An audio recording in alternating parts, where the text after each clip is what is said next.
Tervist, olen Heiki ja olen fitlab.ee peatreener. Alustasime koostööd Tere piimatööstusega ja meie logod said päris mitmed Tere piimatooted, näiteks kodujuustud.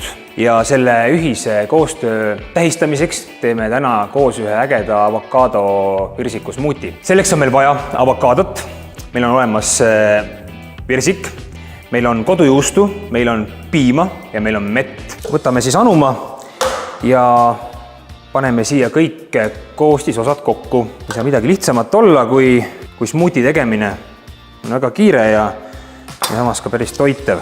Paneme avokaado kiire liigutusega siia anumasse, paneme virsiku ka siia juurde. Viikan ta natuke väiksemaks, on ehk mugavam pärast sau mikserdada. Piim.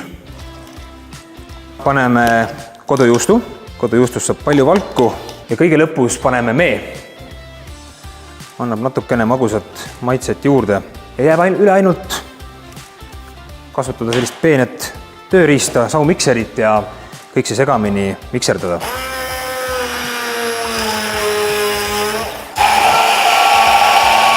Väga hea, tundub, et on valmis ja on aeg serveerida. Väga hea. Ja ongi valmis meie avokaado virsiku smuuti. Head isu!